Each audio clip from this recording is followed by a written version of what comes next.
Bonsoir, bonsoir à toutes et à tous, bienvenue, c'est Sens Public, votre rendez-vous quotidien de débat et de reportage tous les jours du lundi au jeudi à 18h et 22h sur Public Sénat, 90 minutes pour donner du sens à l'actualité grâce à nos experts. Et voici le sommaire de ce 14 mars. C'est l'heure des dernières tractations, des coups de fil aux députés LR hésitants, des choix stratégiques à faire à l'Assemblée jeudi pour voter la réforme des retraites, passer par le 49.3. En attendant, le gouvernement martèle encore et toujours l'argument de l'équilibre budgétaire.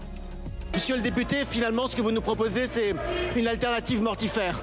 La baisse des retraites ou la faillite du pays. Nous avons fait le choix de la responsabilité. Dans notre premier débat, on va décortiquer ensemble les enjeux des 2 prochains jours, notamment pour Elisabeth Borne. Et puis on revient au format plus classique de Sens Public avec une seconde partie volontairement décalée de l'actualité du jour. Je vous propose un gros plan sur le réseau social préféré des enfants et des jeunes, TikTok, un géant chinois soupçonné d'espionnage, de levier d'influence et même de laver le cerveau de toute une génération d'Occidentaux. Faut-il interdire TikTok? Réponse dans 45 minutes.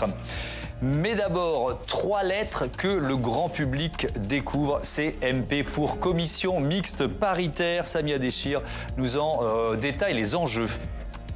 Le sort de la réforme des retraites est désormais entre les mains d'une poignée de parlementaires. 7 députés et 7 sénateurs vont se réunir mercredi en CMP, Commission Mixte Paritaire, pour tenter d'arriver à un texte commun. À première vue, pas de suspense. Sur les 14 membres de la CMP, 10 sont favorables au projet et les tractations ont déjà commencé. Oui, les choses avancent bien. Il y a déjà une volonté commune d'arriver à une commission mixte paritaire conclusive. Donc ça permet déjà de... Ensuite, la difficulté particulière, c'est qu'il n'y a pas de marqueur Assemblée nationale puisque les députés ont été empêchés de débattre et de voter. En conséquence, on travaille sur le texte du Sénat. Mais il y aura tout de même négociation, car à droite, députés et sénateurs ne sont pas complètement sur la même ligne. Principal désaccord, les carrières longues. Les députés LR veulent permettre à tous ceux qui ont commencé à travailler jeunes de partir après 43 années de cotisation. Trop coûteux pour la majorité sénatoriale. Le Sénat ne changera pas de position, tout simplement parce que nous avons eu beaucoup de concessions en la matière de la part du gouvernement. Ça n'est jamais assez, c'est vrai. Mais d'un autre côté, il faut qu'il y ait un équilibre financier.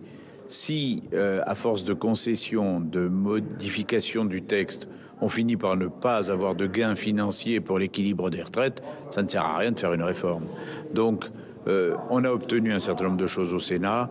Pour nous, nous en restons là. De quoi braquer certains députés de droite hostiles à la réforme qui ont fait des carrières longues une véritable ligne rouge.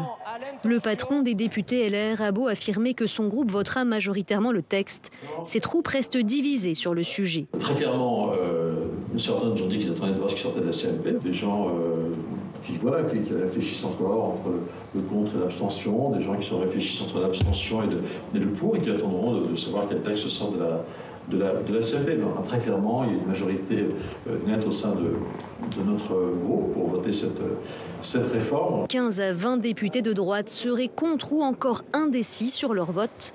Des voix qui pourraient manquer au gouvernement pour faire voter sa réforme des retraites par l'Assemblée nationale.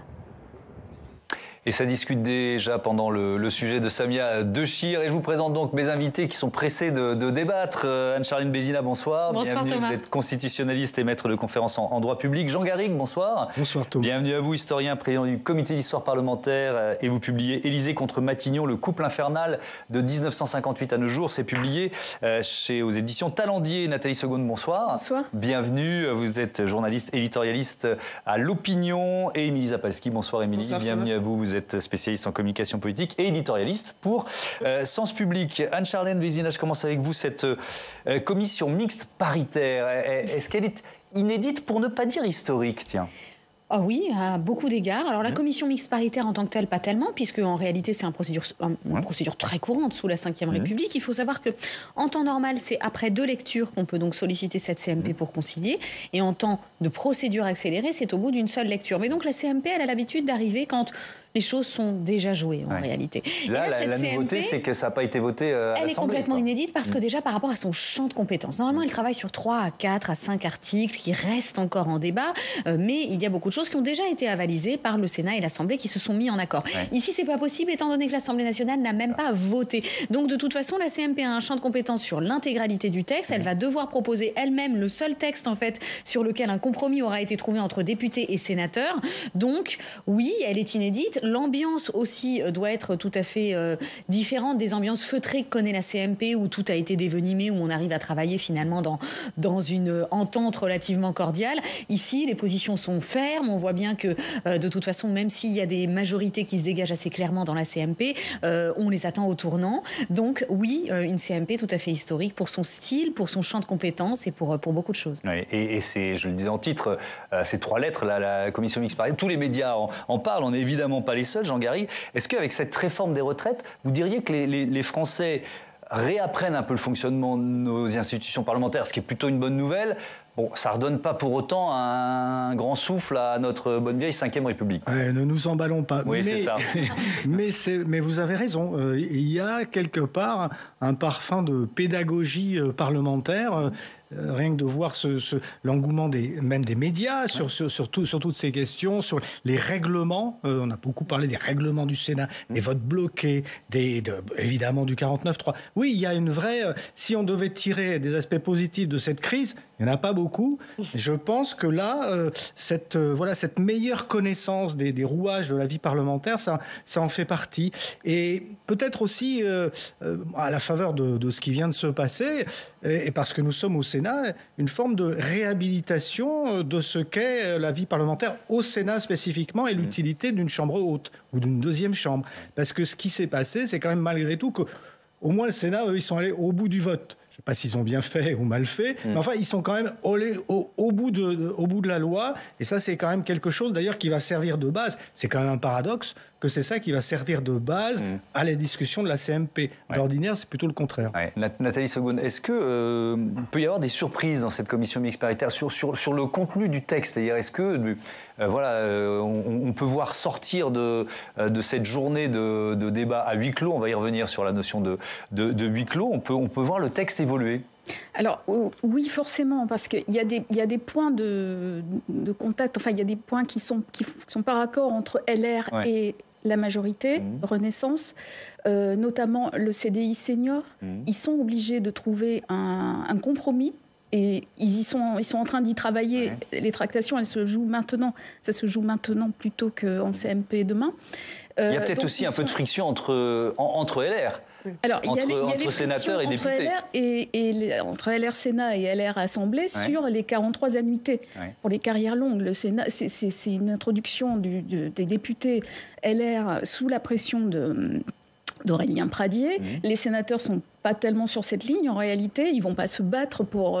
vous avez vu ce qu'a dit René-Paul Savary sur les 43 annuités. C'est plus des carrières longues, si on les donne à tout le monde. Donc, on voit qu'ils sont pas sur la même ligne. Et au milieu, il y a Renaissance, enfin, il y a la majorité qui va essayer quand même de trouver un compromis. Elle non plus n'est pas favorable, parce que si on fait les 43 annuités pour tout le monde, c'est la disparition de l'âge légal. Donc, effectivement, mais ça se joue avant, si j'ose dire, la CMP. Ils sont quand même... ils vont pas le faire devant l'opposition. Donc, voilà. Et ce sont les points un peu durs de cette réunion. Donc, on le voit, il y a vraiment de l'enjeu dans la journée de demain, Émilie. Oui, il y a de l'enjeu, mais c'est vrai que c'est intéressant de voir les Français s'approprier toutes ces outils. On a vu aussi au Sénat tout ce qui s'est passé. On a eu l'impression que les Français connaissaient sur le bout des doigts, finalement, tout ça. Comme disait Jean, ne nous emballons pas. Mais il y a un progrès. Il y a un suivi, il y a un progrès, il y a un appétit aussi, j'ai l'impression, pour tout ça. Mais à côté de ça, on sent quand même s'il y a encore des décisions à venir, que c'est quand même le cadre, il est donné, il est très restreint. On est quand même sur une réforme qui a un sens depuis le début, qui est quand même compartimentée avec ce fameux âge à 64 ans, donc le report de l'âge légal, ça bouge pas. Donc si ça bouge, c'est globalement pas des petites choses, parce que ça va être des améliorations sur aussi des erreurs. Hein. Il y a eu des erreurs dans le texte de base, et donc c'est des améliorations. Mais globalement, il n'y a pas ce qu'aimeraient les Français et ce qu'ils expriment dans la rue et par la mobilisation, c'est-à-dire une recherche, un petit peu une réflexion beaucoup plus de fond sur ce que ça représente, ce projet, pour la société, pour les Français et les Françaises à l'avenir. Il n'y a pas tout ça. Donc c'est un peu des tactiques pour qu'il y ait un vote, mais c'est un petit peu à côté de cette réflexion plus sociétale, on va dire. Alors, on va rester sur... On imagine être des petites souris dans la commission mixte paritaire. Je vais proposer tout de suite à Quentin Calmet de nous rejoindre. Vous n'êtes pas la petite souris, Quentin, évidemment. Bonsoir, bienvenue. Bonsoir, bienvenue à vous. Bonsoir à tous. Comment ça va se passer demain? Donc, ça démarre à 9h à l'Assemblée. Voilà, c'est vrai qu'on le voit autour de ce plateau. Hein, et il est rare qu'il y ait autant d'enjeux autour d'une commission mixte paritaire. Donc, on va rappeler les enjeux. Une commission mixte paritaire, c'est donc la réunion de 7 députés, 7 sénateurs, qui se réunissent effectivement à huis clos pour trouver un accord quand il y a 2 versions différentes d'un même texte, d'un même projet de loi. Il y a donc 14 parlementaires qui votent et essayent de se mettre d'accord. Et je rajouterais par rapport au sujet de Samia Dechir qu'on a les noms de ces parlementaires et ils s'affichent parce que ces députés, ces sénateurs, eh bien, ils sont choisis proportionnellement aux équilibres de chacune des 2 chambres, aux équilibres politiques. Et ce que l'on note, c'est qu'en additionnant les députés de la majorité présidentielle, Renaissance et Modem que l'on voit en orange, avec les parlementaires LR et centristes, eh bien, on obtient mécaniquement 10 voix sur 14 membres. Donc, la majorité présidentielle et sénatoriale peut négocier dans cette réunion et à eux 10, ils peuvent écrire la réforme des retraites qui serait acceptable pour les 2 camps, Thomas. Et alors, dans ce contexte, c'est là qu'on reparle du huis clos. La gauche a demandé que les débats soient publics. Exactement. C'était la demande du chef de file des députés PS, Boris Vallaud. Il a écrit à la présidente de l'Assemblée nationale. Au nom de l'exigence de clarté, de sincérité et de transparence des débats parlementaires, a-t-il écrit, les députés socialistes formulent la demande que la conférence des présidents puisse exceptionnellement se prononcer sur la publicité des travaux de la commission mixte paritaire. Dans la matinée, la présidente de l'Assemblée nationale lui a répondu par la négative. Regardez, la publicité des travaux de la commission est assurée seulement par un compte-rendu écrit qui fait état des travaux et des votes en commission, ainsi que des interventions prononcées devant elle, à l'exclusion de tout autre procédé. Il est vrai, c'est déjà le cas, qu'il existe un compte-rendu écrit des échanges en CMP, mais il est publié a posteriori,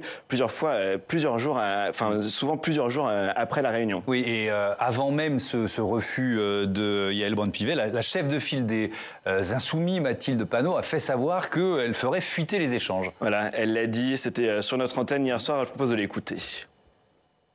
Nous live tweeterons la commission pour que vous puissiez la suivre. Nous sortirons régulièrement. Vous ferez des live tweets et vous nous raconterez. Mais oui, mais en fait, comprenez que quand le débat... Pourquoi est-ce que le débat est public à l'Assemblée nationale ou au Sénat par ailleurs? C'est parce que chacun et chacune peut alors suivre les débats. Et donc, je trouve intéressant, dans un moment où ce texte n'a pas été discuté dans beaucoup des aspects, je trouve intéressant que les citoyennes, les citoyennes... Alors, la suite de la commission, quoi? Voilà, un live tweet, donc c'est-à-dire une publication des échanges en direct sur l'application Twitter. Ce qui va sans doute énerver passablement les autres parlementaires présents à la CMP. L'idée étant bien sûr pour les Insoumis de mettre la pression sur les autres membres de cette réunion. Thomas. Merci beaucoup Quentin, c'était très clair. Anne-Charline Bézina, que risque, imaginons que ce que vient de nous décrire Quentin se passe, que risque Mathilde Panot ou ceux qui... live tweeterait, pardon de l'anglicisme, en tout cas qui publierait en direct les débats, le contenu de cette commission mixte paritaire? Alors on a un précédent sous cette législature, alors je ne sais plus quel réseau exactement cela concerne, mais un député qui justement avait voulu, un député France Insoumise, avait voulu pendant les séances justement faire... du live en fait, c'est-à-dire tout simplement montrer ce qui se passait réellement pour notamment acter un peu de sa prise de... Sur Twitch. C'était sur Twitch. Acter de sa prise de parole et il a écopé d'un rappel au règlement par la présidente, alors ce qui n'est pas une énorme sanction. Néanmoins, ça prouve quand même que le règlement, c'est le règlement. Et à partir du moment où Yaël Braun-Pivet campe sur les 2 articles du règlement qui précisent bien que c'est seulement le compte-rendu écrit qui doit sortir de la CMP, on voit mal comment un autre média pourrait tout d'un coup intervenir dans ces travaux. Mais alors, je vais vous poser la question, mais peut-être Jean, vous pouvez commencer. Et pourquoi pas ? Prenons finalement les parlementaires de gauche au mot. Pourquoi on ne pourrait pas le diffuser? Quels sont les arguments pour le huis clos?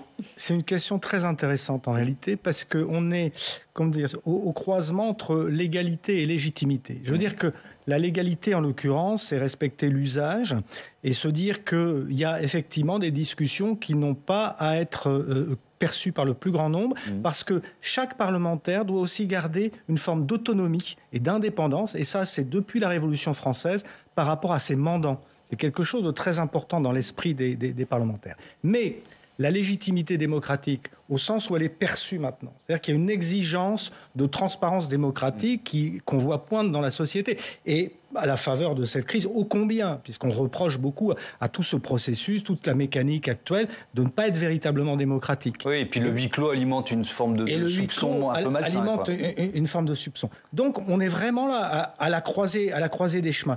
Honnêtement, moi, j'ai pas de réponse.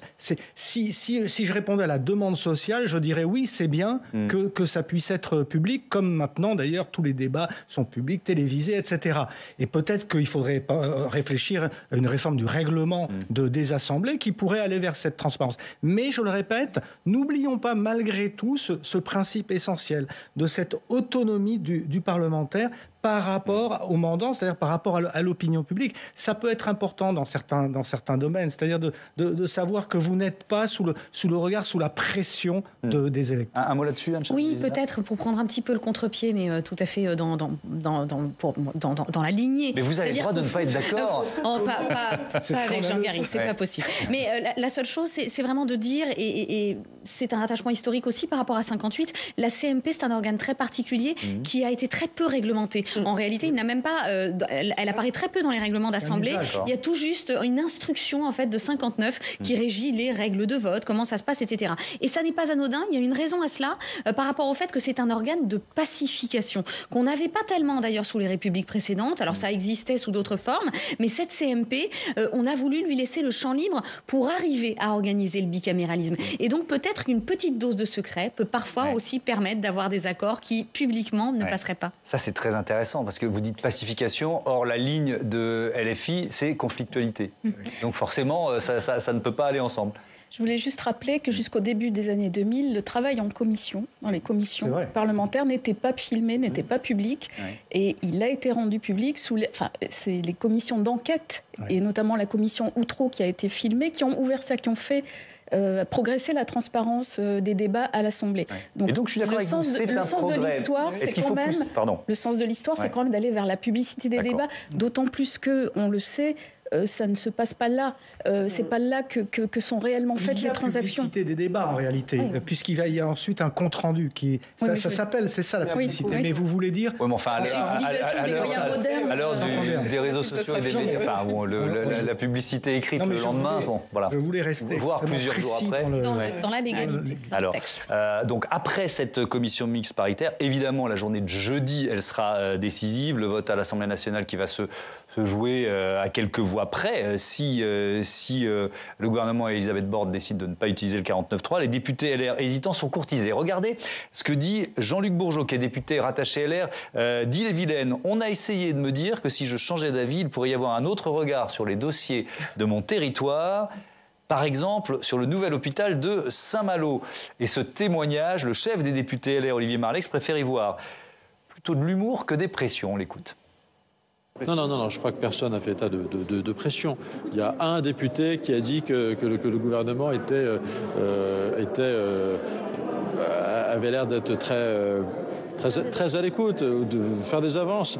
Il y en a un qui, c'est un témoignage qui était dit d'ailleurs plutôt sur un ton assez humoristique pour avoir écouté son propos. Et il n'y a pas de pression. Je pense que le gouvernement d'ailleurs est parfaitement conscient que s'il tentait la moindre pression, ça aurait un effet contraire sur les députés. Alors aux États-Unis, les parlementaires, ils ont l'habitude de ces tractations, presque de monnayer leur vote au profit de leur territoire. En France, Anne-Charlotte Bizat, c'est quoi? C'est un peu un tabou? Alors, ça dépend de quelle pression on parle. Si on parle d'une pression gouvernementale, ni les États-Unis ni aucun régime parlementaire ne pourrait vraiment admettre ce type de chantage, même si, au fond, financièrement, parfois, malheureusement, et on peut parler aussi des territoires, ça existe, un peu la reprise financière. Est-ce que c'est un tabou de savoir si, oui ou non, on est vraiment libre de son vote en France? Oui, c'est vrai que c'est quelque chose qui ne fait pas partie de notre culture. On a un peu cette tradition historique de dire, justement, que le vote doit être absolument libre, que quiconque doit écouter ses instincts, son lyrisme. Le premier député auquel on pense, ça va être Lamartine, ces choses-là. Mais pourtant, oui, des pressions du territoire existent, évidemment. Des arbitrages d'un côté et de l'autre doivent être faits. Des consignes de vote, des groupes parlementaires. Surtout, je pense que c'est le point qu'il faut rappeler, dont on entend assez peu parler dans cette discussion pourtant, c'est que la discipline de groupe a une existence, par contre, historique dans les parlements français, et surtout sous la Ve République. Donc, qu'il y ait une discipline du groupe pour voter, ou en tout cas un appel des présidents de groupe à essayer d'avoir un vote plutôt unanime sur une question, ne me paraît pas être quelque chose qui soit complètement contraire à notre pratique. Ouais. Tout le monde fait ses comptes, Nathalie Segonne, évidemment. Alors, il y a le nombre de députés LR, mais il y a aussi au sein de la majorité. Oui. On n'est pas, je crois qu'il y a quoi, deux députés Horizon, par exemple. Il y a trois députés Horizon, il y a 4-5 députés Renaissance. Alors, on me dit ce soir que l'unique député MoDem qui voulait voter contre s'est ravisé, Richard Ramos, et il est rentré dans le rang.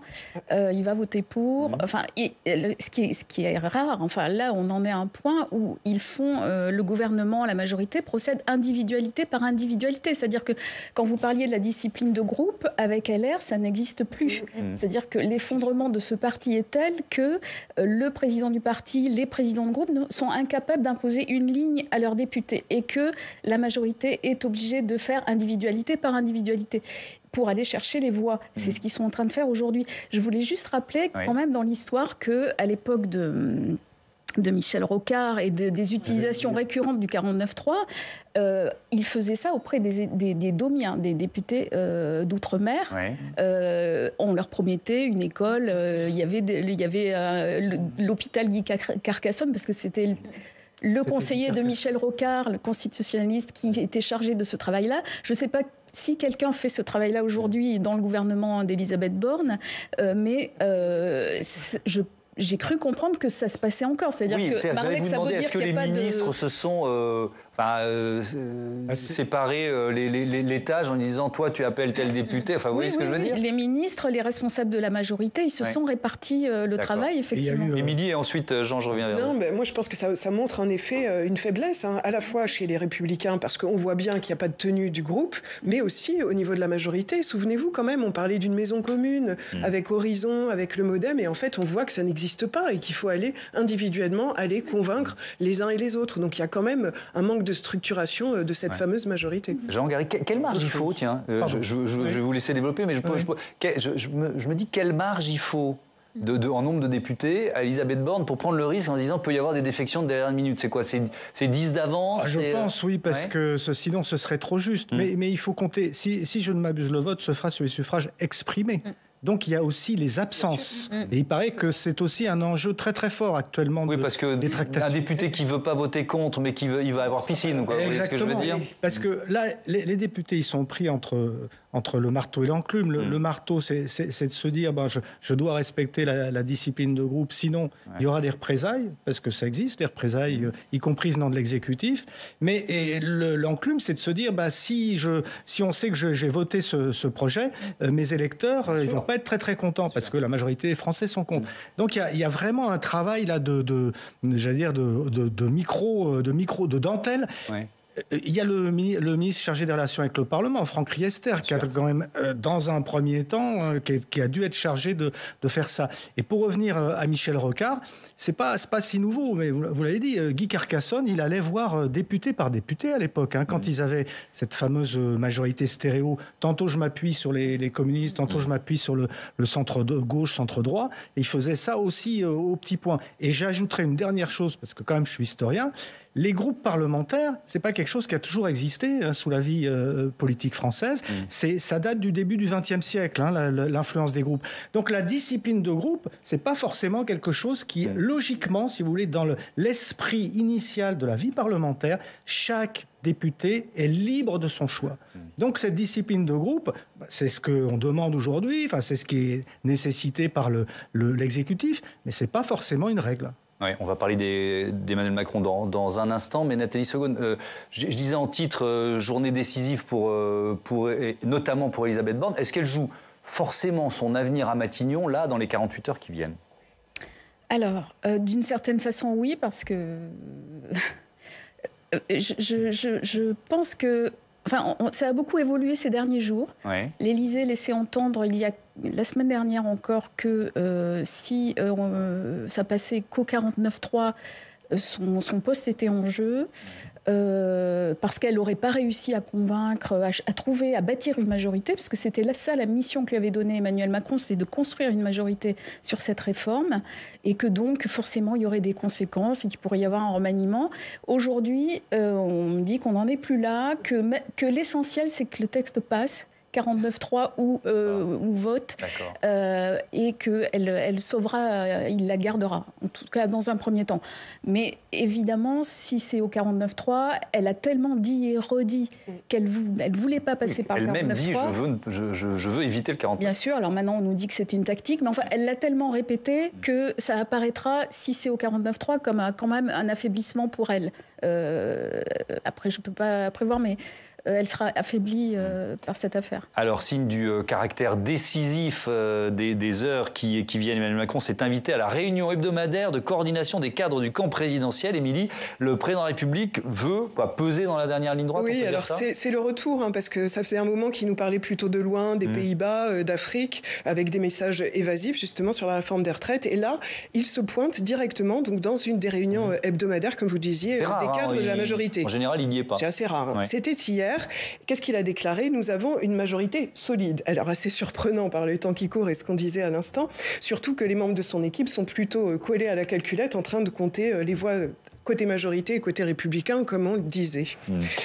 Quelle méthode utilise Emmanuel Macron? Alors, il en appelle à la responsabilité de l'opposition. Alors, il faut comprendre, ça serait incohérent de ne pas voter une réforme qui est défendue par votre parti et qui a été modifiée au Sénat selon vos demandes ou presque. Macron, il en remet aussi une couche sur la nécessité absolue de la réforme pour, je le cite, le financement de nos retraites et la solidité du pays. Alors, heureusement, il n'est pas allé jusqu'à invoquer les risques sur le réchauffement climatique ou la santé des enfants. Vous voyez de qui je veux parler. Mais les députés, les Républicains, qui restent remontés contre la réforme, trouvent d'autres façons de s'y opposer.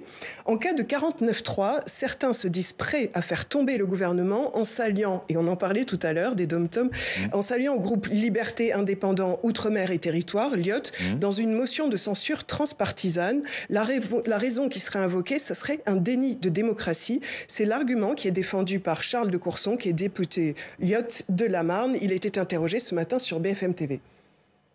Déni de démocratie sociale à l'égard des partenaires sociaux dont on a besoin pour gérer ce pays.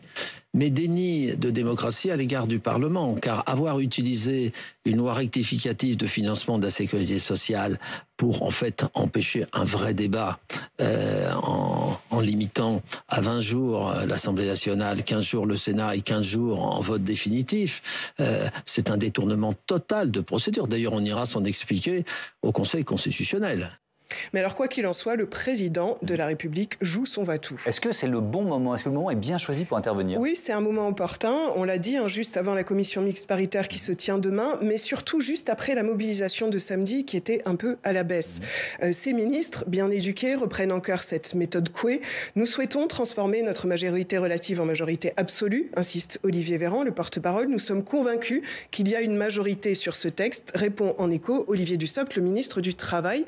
Alors, si Emmanuel Macron transformait cet essai jeudi avec un vote sans le fameux joker 49.3, on pourrait dire que c'est une petite victoire, mais il faudrait quand même que la mobilisation d'ici là s'arrête. Alors, on en reparlera de ce que peut faire l'intersyndicale à partir de jeudi soir. Nathalie Segonde, je reviens vers vous, parce que vous suivez Emmanuel Macron. Vous essayez. Oui, c'est pas toujours facile. En tout cas, vous êtes en contact à l'Élysée, évidemment.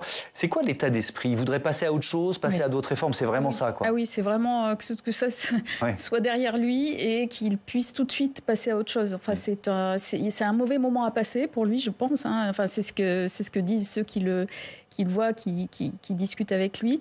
Mais il veut surtout tourner la page. Et d'ailleurs, on voit bien que toute la communication de l'Élysée depuis ces 4 dernières semaines, c'est et l'après. Qu'est-ce qui va se passer après? C'est-à-dire qu'ils orientent les papiers dans les journaux sur l'après. Ouais. Alors qu'on est quand même au cœur d'une bataille décisive pour son quinquennat, dont il a fait lui-même la mère des batailles.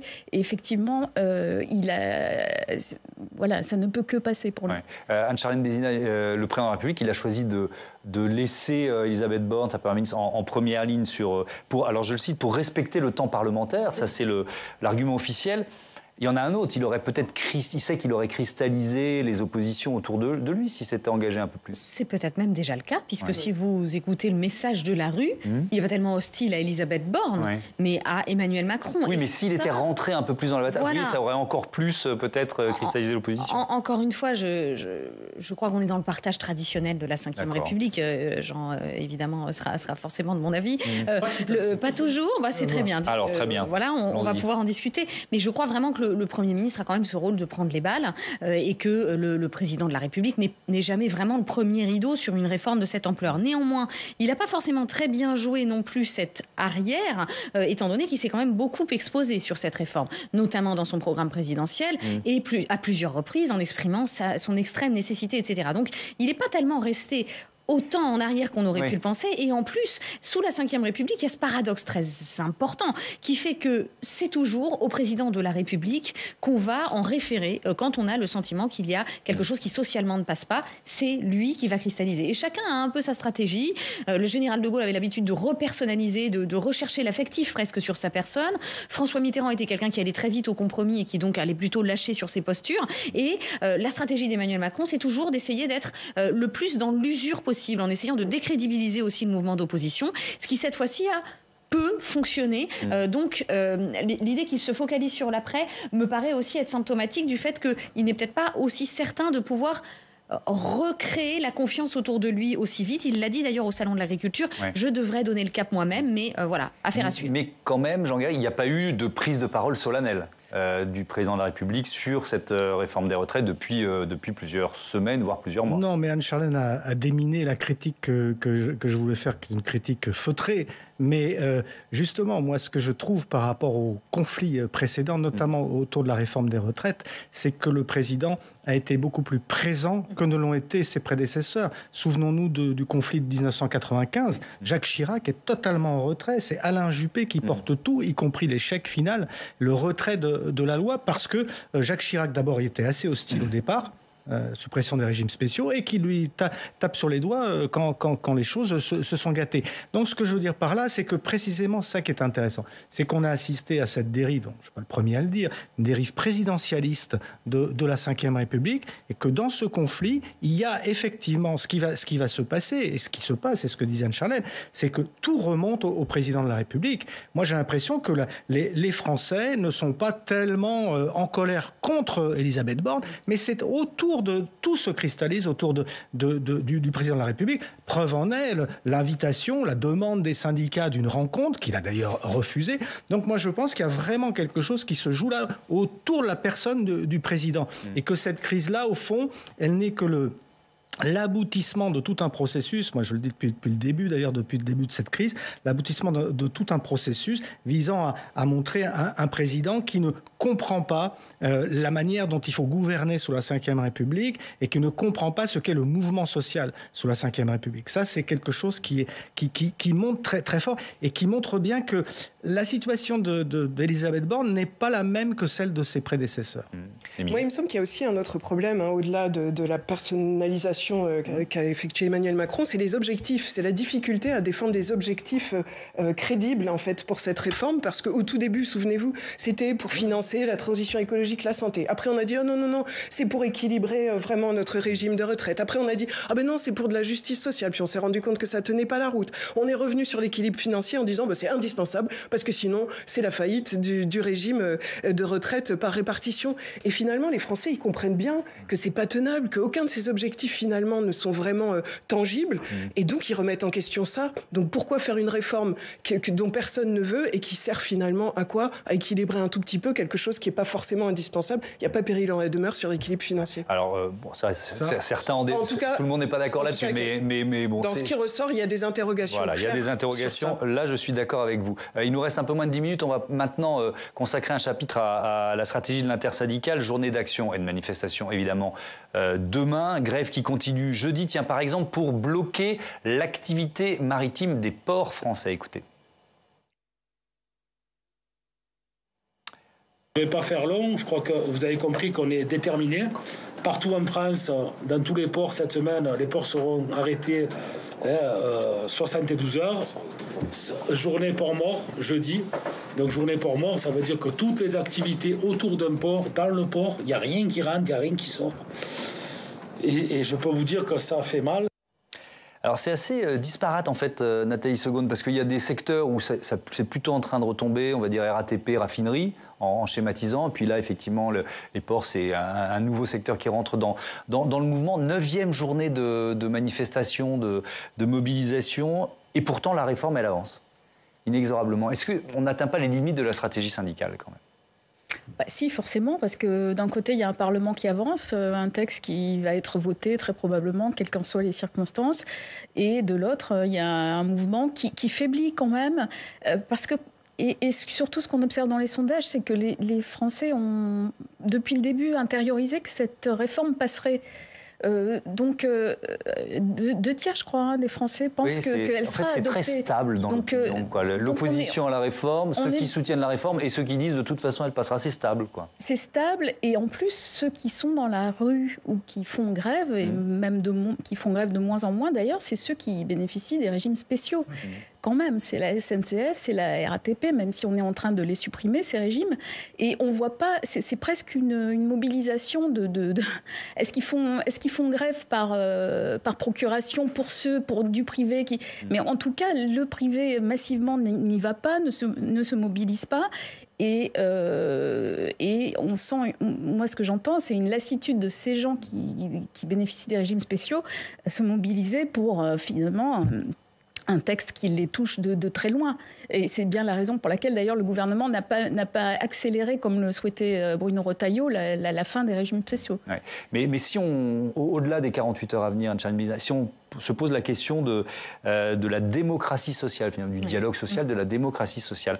Moi, j'ai quand même le sentiment que cette séquence, ce conflit, va laisser des traces et peut-être d'ailleurs fragiliser la capacité d'Emmanuel Macron à réformer dans les prochains mois. Vous voyez ce que je veux dire ?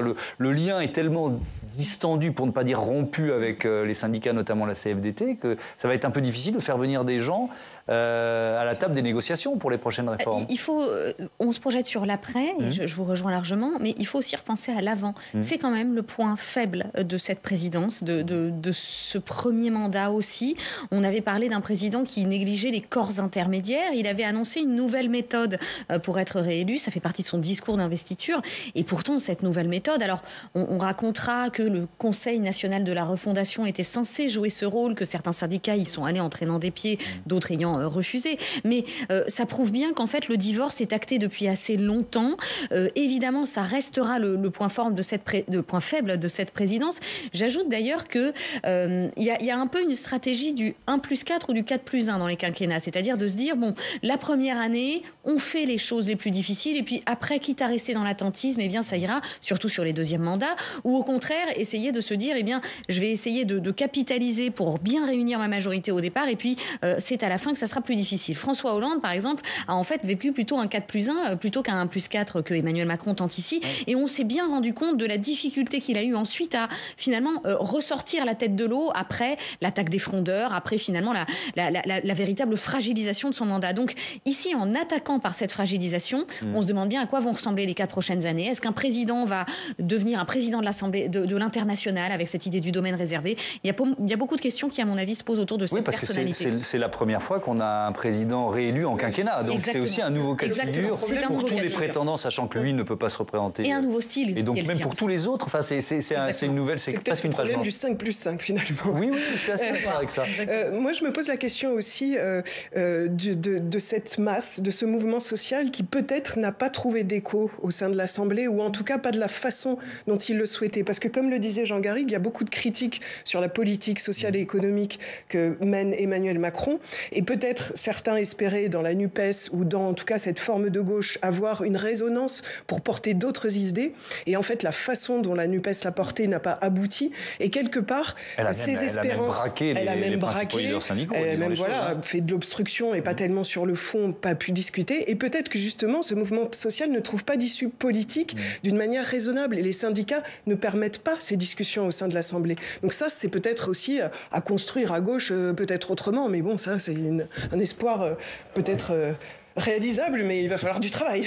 Oui, sauf qu'il y a une famille politique qui tire les marrons du feu aussi. Parce que il faut rappeler quand même que le Rassemblement national, c'est le premier parti populaire, premier parti ouvrier, et c'est un parti qui, une fois de plus, a joué très habilement sa partie dans la crise parlementaire qu'on a vécue. C'est-à-dire qu'il a joué le jeu d'une opposition, mais d'une opposition régulière, qui n'était pas dans la conflictualité systématique, qui restait dans son coin, et puis qui manifestait l'opposition ferme au projet, du côté du peuple.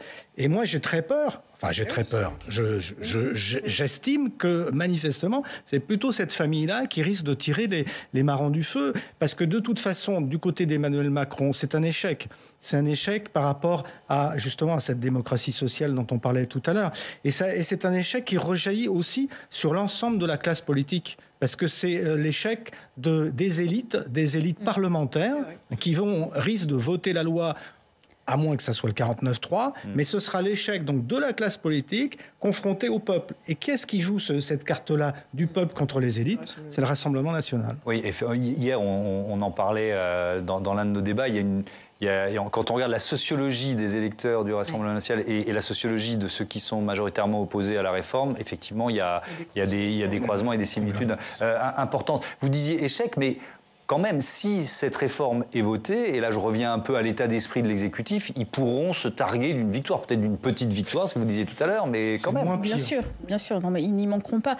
Je voulais juste rajouter sur, quand même, il y a un point fondamental dans ce quinquennat, et le précédent, c'est qu'Emmanuel Macron, on le sait depuis le début, ne croit pas à la légitimité des syndicats, des forces syndicales. Il estime qu'ils ne sont pas représentatifs. Il estime qu'ils n'ont pas à intervenir sur la politique nationale, qui doivent être au niveau des branches, au niveau des entreprises, oui, mais au avec niveau la de la démonstration de force, pardon, d'interrompre depuis 2 mois, c'est quand même... il pourrait changer d'avis là-dessus. Il ne croit pas en réalité à cette démocratie sociale. Donc finalement, son comportement-là est totalement cohérent avec ses convictions. Il l'a dit dans un livre qui est passé inaperçu en 2016. Il n'y croit pas, ils ne sont pas représentatifs, ils n'ont pas à peser à intervenir dans ce débat-là. Donc il les a maltraités. On a rarement vu un exécutif qui traite aussi mal les syndicats, qui les méprise, et on verra le résultat, on verra quelles conséquences ça aura. Ça, on aura sans doute. Laurent Berger dit déjà qu'il ne reviendra pas à la table, enfin que plus rien ne sera comme avant. Avec Laurent Berger aussi, qui date de l'époque Hollande. Je n'en parle même pas, mais manifestement, il y a un contentieux personnel entre ces deux hommes qui ne s'aiment pas depuis le début, enfin qui sont incapables de se mettre d'accord, de s'entendre, de se parler. C'est très dommage, parce que la CFDT, c'est juste pour dire que la CFDT, ce serait éventuellement justement la manière de renouer un contact avec le politique. C'est le syndicat réformiste par excellence, et ce serait justement là qu'il faudrait jouer la carte des corps intermédiaires. Merci beaucoup, merci à tous les trois d'avoir participé à ce premier débat. Je rappelle, Jean Garrigue, le titre de votre livre, Élysée contre Matignon, le couple infernal, qui est publié aux éditions Talendier.